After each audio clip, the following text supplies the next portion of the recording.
Oke, jadi pagi hari ini izinkan saya untuk menyampaikan materi menyangkut dengan budaya positif di sekolah.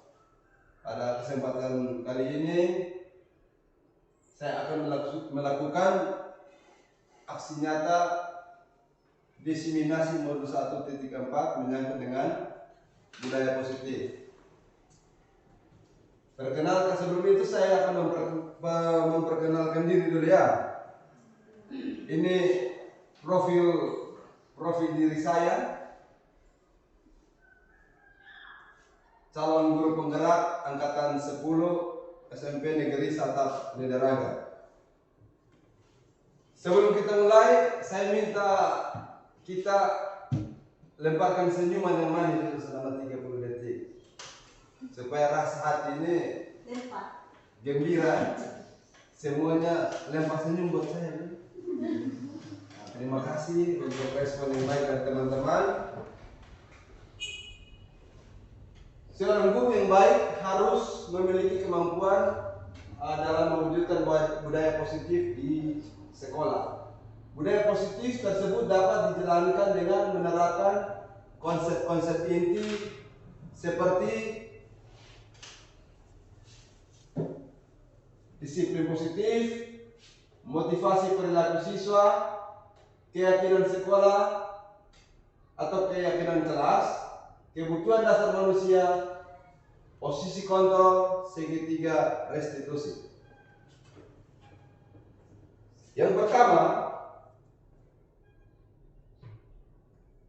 budaya positif di sekolah sangatlah penting untuk mengembangkan peserta didik yang memiliki karakter yang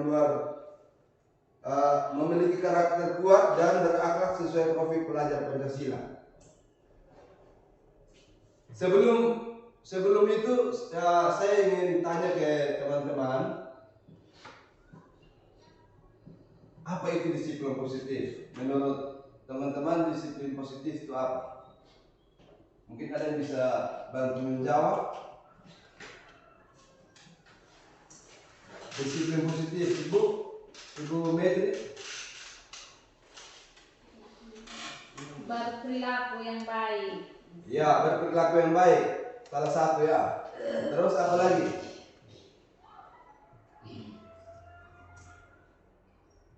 Selain berperilaku yang baik, ada lagi kok?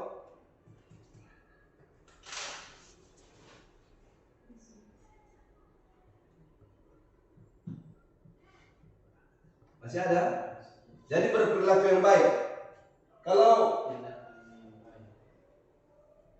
kita lanjut ya, disiplin positif merupakan suatu cara penerapan disiplin yang mengajarkan anak bertanggung jawab dan menumbuhkan kesadaran diri berdasarkan nilai-nilai kebajikan. Jadi kita menerapkan disiplin di sekolah untuk apa? Mengajarkan anak bertanggung jawab dan menumbuhkan kesadaran diri. Bisa juga disiplin positif lebih ke arah disiplin diri yang dapat mengontrol diri dalam melakukan segala tindakan.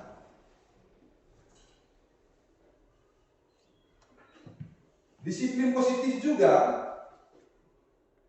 dapat membuat murid memahami dan menyadari berdasarkan motivasi internal, bukan akibat paksaan, ujian ataupun hukuman.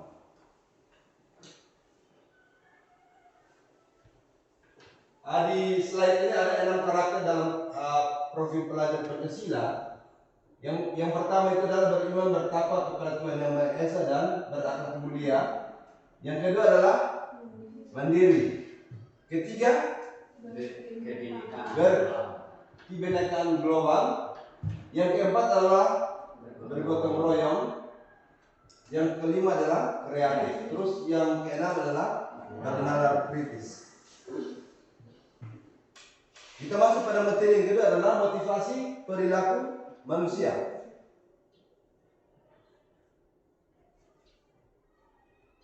Untuk menghindari ketidaknyamanan atau hukuman. Untuk menghindari ketidaknyamanan atau hukuman. Berarti kita sebagai manusia ini pada poin yang pertama ini biasanya kita menghindari yang namanya hukuman. Contoh, ketika anak-anak kita tanamkan nilai disiplin, tapi ada yang masih datang terlambat, itu datang terlambat dan mereka dong sembunyi di belakang sekolah ini, berarti dong menunjukkan bahwa mereka itu tidak nyaman, makanya tidak nyaman dengan hukuman, makanya dong mereka sembunyi di belakang.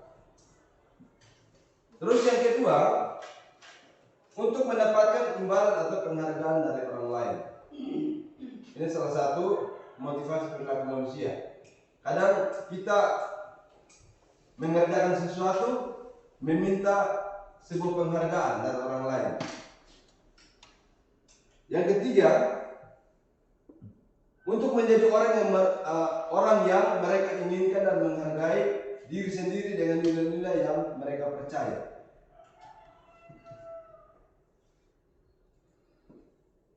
Kita masuk pada materi keyakinan kelas.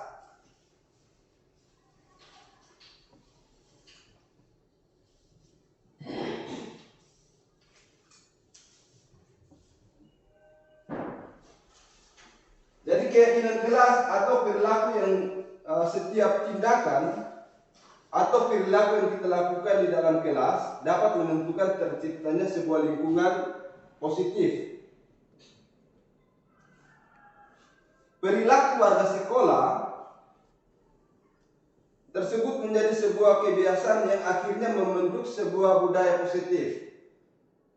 Dalam mewujudkan perilaku warga sekolah yang memiliki budaya positif, hal pertama yang diciptakan dan disepakati adalah membuat keyakinan atau prinsip-prinsip dasar bersama di antara para warga kelas untuk mendapatkan nilai-nilai kebajikan yang disepakati bersama. Jadi keyakinan kelas untuk menghindari ketidaknyamanan atau hukuman, sekolah harus membuat sebuah keyakinan.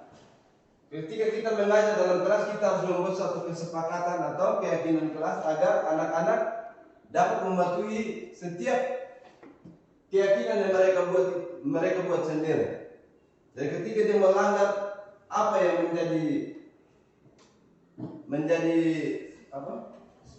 menjadi kesepakatan bersama, maka konsekuensinya ada pada dirinya dia sendiri.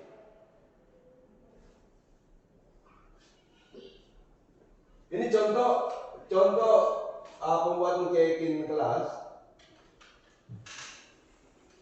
Ini kemarin kesepakatan ini saya buat di kelas 8C.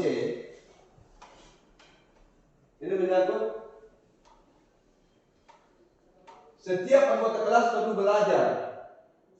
Belajar senang, melakukan tugas, saling menghargai, merasa aman, selalu bersikap positif, senantiasa menjadi diri terbaik, dan seterusnya. Pertanyaannya, ini kita pada pertanyaannya. Pernyataan ketika seorang murid melakukan suatu perbuatan yang bertentangan dengan nilai-nilai kebajikan atau melanggar peraturan, hal itu sebenarnya dikarenakan mereka gagal memenuhi kebutuhan dasar mereka.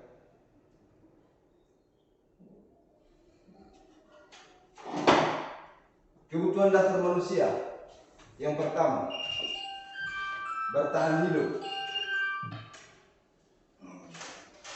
Yang kedua adalah kasih sayang dan rasa diterima.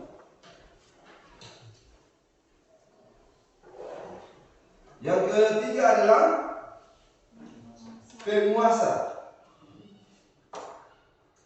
penguasaan. Yang keempat adalah kebebasan. Yang kelima adalah kesenangan. Kita masuk pada studi kasus. Studi kasus yang pertama, Ibu Vin, guru kelas 7C, sedang bingung menghadapi pula salah satu murid di kelasnya, yaitu Ferdinand. Beberapa anak telah mengeluhkan Ferdinand seringkali meminta bekal makan siang mereka dengan paksa. Jika Anda menghadapi situasi seperti Ibu Vin, apa yang akan Anda lakukan? Ini pertanyaan buat teman-teman. Terus yang berikut adalah, menurut Anda kira-kira apa alasan Ferdinand melakukan hal ini? Coba bisa bantu menjawab teman-teman. Apa yang Anda akan lakukan ketika menghadapi situasi seperti Ibu Vin?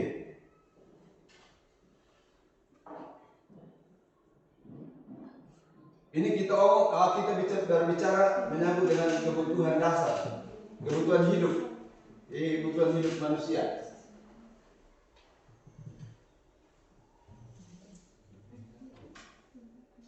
Kalau kita mengalami situasi seperti ini,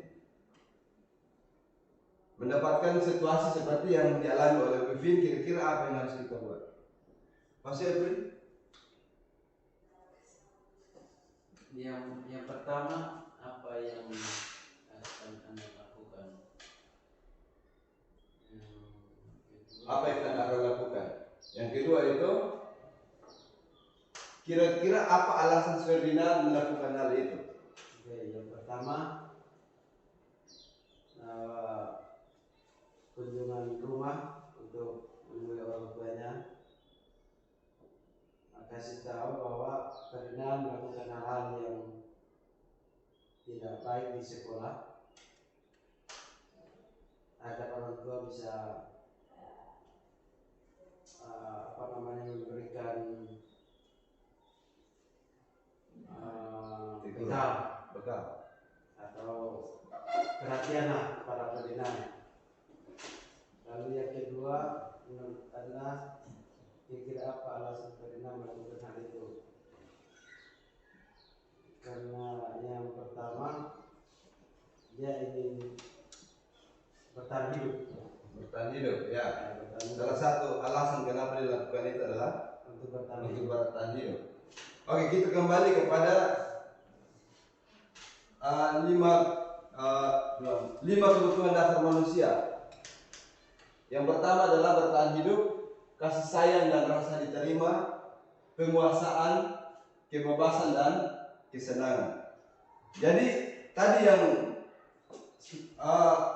yang dilakukan oleh Ibu Vin dalam kasus ini adalah ketika dia menghadapi masalah yang dihadapi oleh Ferdinand ini, maka yang perlu dia lakukan adalah alasan kenapa Ferdinand. Yang pertama, alasan Ferdinand kenapa dia melakukan hal itu. Yang pertama itu karena dia lapar, iya toh? Karena dia merasa lapar, maka dia mengambil paksa makanan yang dimiliki oleh temannya.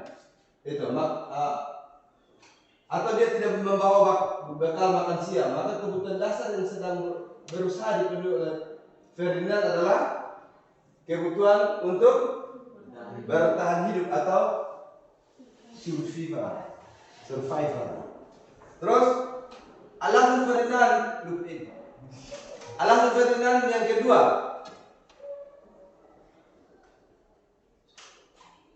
karena dia merasa senang temannya memperhatikan dia. Ketika temannya melaporkan tindakan itu pada gurunya dan gurunya memberitahu orang tuanya, sehingga orang tuanya jadi memperhatikan dia, maka kebutuhan dasar yang sedang dipenuhi Ferdinand adalah kebutuhan akan kasih sayang. Dia butuh perhatian. Dia butuh perhatian dari orang tua, makanya dia melakukan hal seperti itu supaya guru di sekolah melaporkan hal ini kepada orang tua, supaya orang tua lebih memperhatikan dia. Yang ketiga, alasan yang ketiga adalah karena temannya jadi takut dengan dia dan menuruti keinginannya. Maka sebetulnya Ferdinand sedang berusaha memenuhi kebutuhan dasarnya akan kekuasaan. Jadi dia di sini dia menunjukkan bahwa dia yang paling berkuasa sudah. Ketika dia merampas hak milik orang lain, berarti kebutuhan dasar yang bisa kita lihat adalah kebutuhan dasar akan kekuasaan. Terus yang alasan keempat, kenapa Ferdinand melakukan hal itu? Karena dia merasa bosan dengan bekal atau makanan yang dibawakan ibunya dari rumah, karena alasan ibunya selalu membawakan bekal yang sama. Oleh karena itu, dia ingin mencoba makanan teman-temannya yang beraneka ragam. Maka Ferdinand sedang berusaha memenuhi kebutuhan akan kebebasan. Dia ingin merasakan makanan yang dibawa dari rumah itu mungkin tidak enak atau apa, jadi dia pengen merasakan milik teman-temannya yang lain. Maka di situ muncullah kebutuhan dasar akan kebebasan. Yang kelima, ia melakukannya karena iseng atau hanya mau main-main gila sama gitu, dan menikmati ekspresi wajah teman-temannya yang kesal karena diambil makanannya. Dan menurut dia ekspresi teman-temannya itu lucu. Maka Ferdinand sedang berusaha memenuhi kebutuhan dasar akan kesenangan. Ketika dia melihat teman-temannya sudah mukanya sudah tidak menunjukkan wajah yang bagus lagi, maka dia merasa puas atau merasa kesenangannya terpenuhi dengan cara dia merampas makanan dari temannya. Yang berikut adalah posisi kontrol.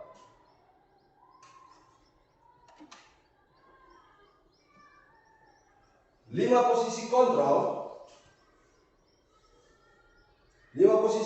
yang pertama itu guru sebagai penghukum. Yang kedua, guru sebagai pembuat rasa bersalah. 3, guru sebagai teman. 4, guru sebagai pemantau. 5, guru sebagai manajer. 5 posisi kontrol. Penghukum motivasi yang pertama adalah motivasi, identitas gagal, identitas berhasil sukses, identitas berhasil dan tidak sukses. Kontrol diri. Yang pertama, guru berbuat. Guru berbuat ini sebagai penghukum berarti dia menghardik, menunjuk, menyakiti dan menyindir. Terus membuat orang merasa bersalah, berceramah dan mengatakan seharusnya ibu kecewa. Ini membuat orang merasa bersalah. Dia merasa kecewa, kan? Terus guru berbuat teman, membuat alasan-alasan untuk muridnya. Sebagai pemantau, menghitung dan mengukur. Sebagai manajer, mengajukan pertanyaan-pertanyaan yang kira-kira buat anak itu dia merasa bahwa dia terlindungi. Terus di antara kelima posisi kontrol tersebut sebaiknya seorang guru menggunakan posisi kontrol sebagai manajer. Jadi 5 posisi kontrol tadi, yang pertama tadi penghukum. Yang kedua, membuat orang merasa bersalah. Yang ketiga adalah teman. Keempat adalah pemantau. Kelima adalah manajer. Jadi kita sebagai guru seharusnya menempatkan diri sebagai manajer, yaitu mengajukan pertanyaan-pertanyaan.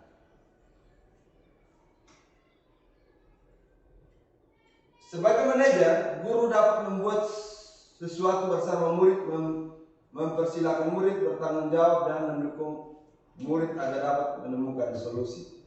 Jadi kita biasanya sebagai manajer itu, sebagai guru, kita harus bisa mencari solusi bagaimana jalan keluar untuk si anak yang kalau seandainya dia dalam kondisi yang tidak stabil, kita harus mencari solusi bagaimana cara pemecahan solusinya.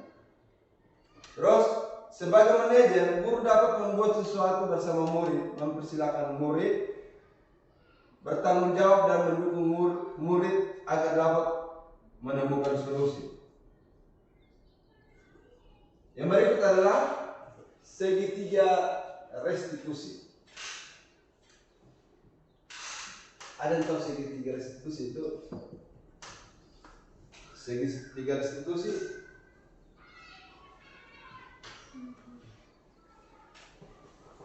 Ibu, segitiga restitusi.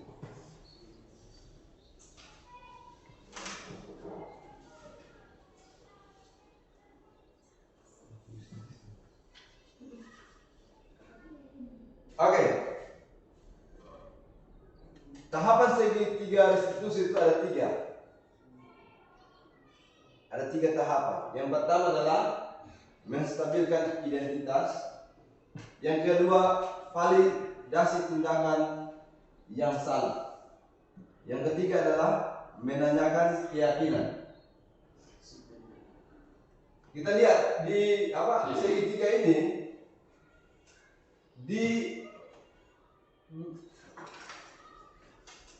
menstabilkan identitas, biasanya kita akan bertanya kepada siswa. Setiap orang pasti pernah melakukan kesalahan. Ketika siswa datang terlambat, kita harus bisa menstabilkan identitas. Yang kedua adalah kamu bukan satu-satunya yang pernah melakukan ini. Terus di tahap validasi tindakan yang salah, kamu tentu punya alasan mengapa melakukan itu.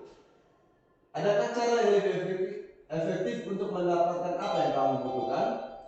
Terus menanyakan keyakinan kelas apa yang telah kita sepakati. Kamu ingin menjadi orang seperti apa? Di tahapan menstabilkan identitas, berdasarkan prinsip bahwa membuat kesalahan adalah bagian dari proses pembelajaran yang nantinya akan menggeser identitas gagal ke arah identitas sukses. Ini menstabilkan identitas. Berbuat salah itu hal yang manusiawi. Betul? Ya. Yang kedua, tidak ada manusia yang sempurna. Betul ya? Kita pasti bisa menyelesaikan permasalahan ini. Ini pada saat kita menstabilkan identitas. Bapak Ibu tidak tertarik untuk mencari tahu siapa yang benar, siapa yang salah. Bapak Ibu lebih tertarik untuk menyelesaikan masalah. Terus kalau kamu menyalahkan dirimu sendiri, apakah kamu bersikap baik pada dirimu sendiri?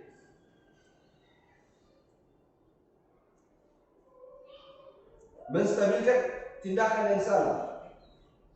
Tindakan yang salah dilakukan berdasarkan prinsip bahwa setiap perilaku berupaya memenuhi suatu kebutuhan tertentu, sehingga guru atau orang tua akan bergeser dari pemikiran stimulus respon menjadi proaktif, serta akan lebih mengenali dan mengakui kebutuhan murid atau anak.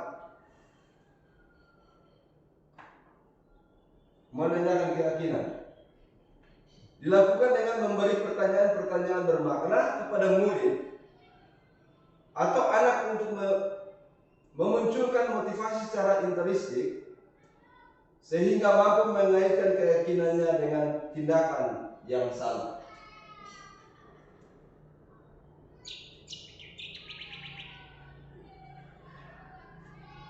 menanyakan keyakinan. Apa nilai yang kita percaya di sekolah kita? Nilai-nilai apa yang telah kita sepakati? Kelas yang ideal itu seperti apa sih? Kamu ingin jadi anak seperti apa? Apa yang kamu rasakan ketika kamu melakukan itu? Kamu menjadi orang yang seperti apa? Terima kasih. Mungkin sekian dari saya. Terima kasih untuk kebersamaan teman-teman dalam aksi nyata yang saya buat pada hari ini. Salam guru penggerak. Bergerak, tergerak, bergerak, menggerak. Salam guru penggerak. Tergerak, bergerak, menggerak.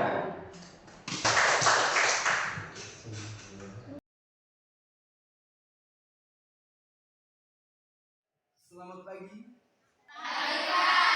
Masih semangat, Bu?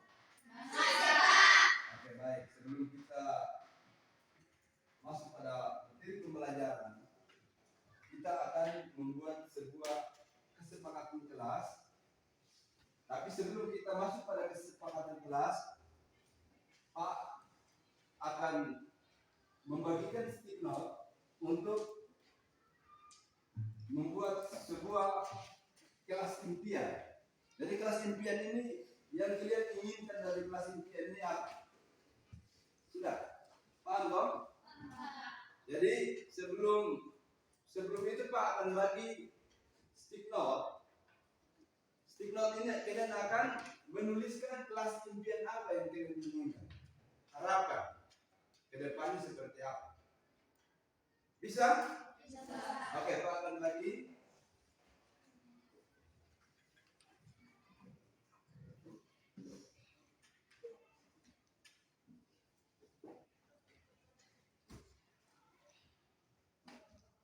Silakan ditulis kelas impiannya.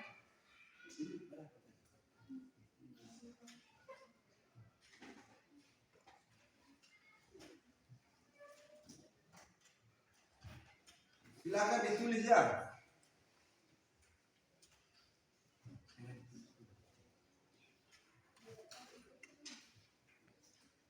Oke, tulis.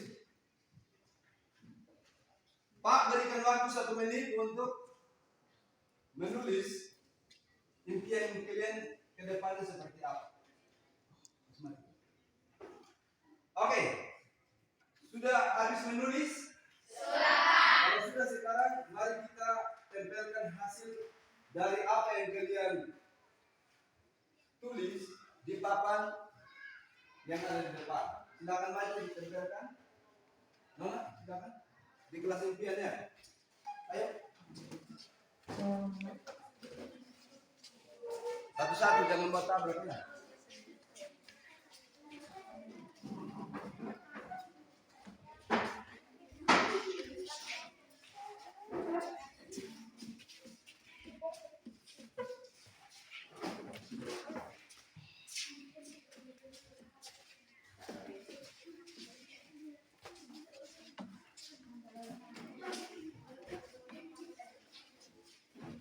Sudah? Semua sudah tempel?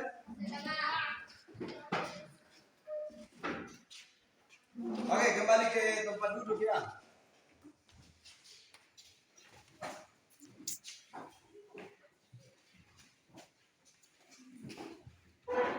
Oke, kalian sudah buat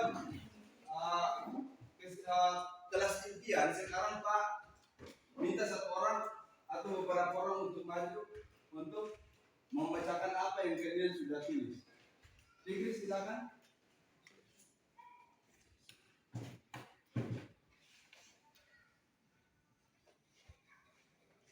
Oke.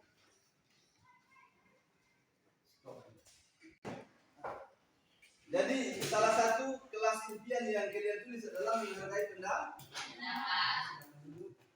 Opi silakan Opi. Dibacakan. Saya tidak akan membuat keributan di dalam kelas saat belajar. Saya tidak akan membuat keributan di dalam kelas pada saat pembelajaran. Oke.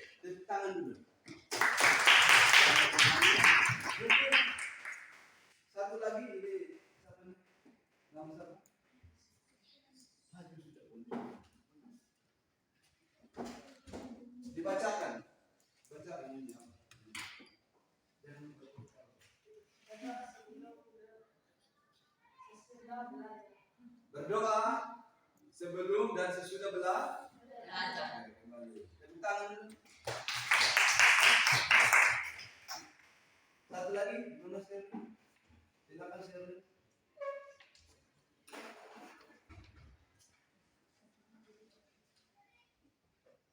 Memperhatikan guru saat menerangkan pelajaran. Memperhatikan guru saat menerangkan pembelajaran. Oke, silakan duduk. Tepuk tangan. Sipri. Silakan Sipri.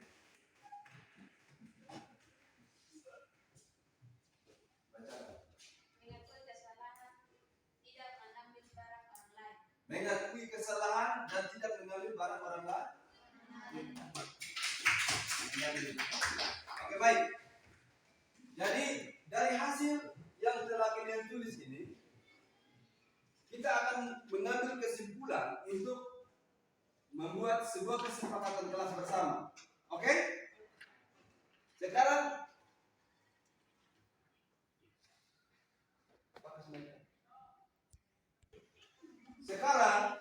Pak akan bagikan stick note untuk menyimpulkan dari hasil yang kalian sudah tulis di kelas impian menjadi sebuah kesepakatan kelas.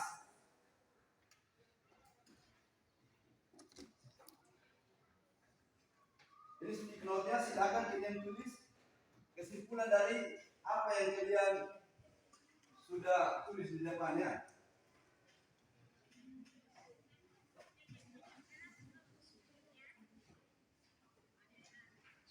Silakan ditulis.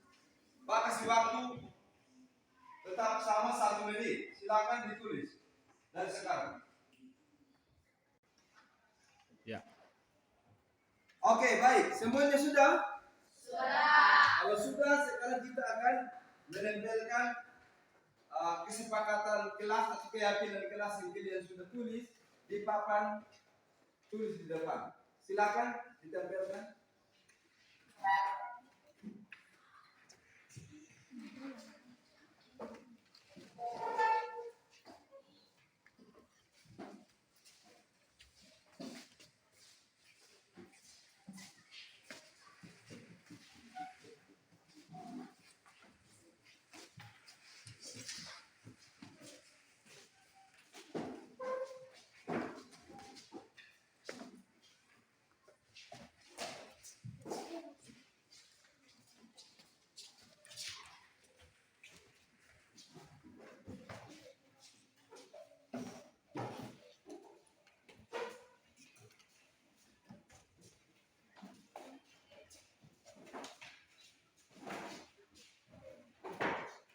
Oke, baik. Sekarang kalian sudah menempel hasil dari kesimpulan dari kelas impian tadi. Sekarang Pak meminta beberapa orang lagi untuk membacakan kesepakatan bersama kita atau keyakinan kelas yang kita buat pada saat ini. Silakan minimum bacakan.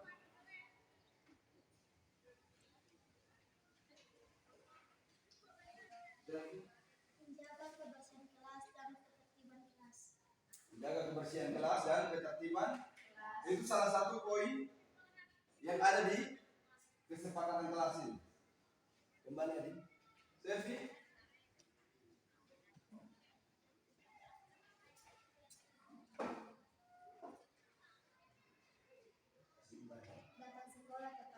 Datang sekolah tepat waktu. Ini merupakan salah satu nilai disiplin. Oke, kembali.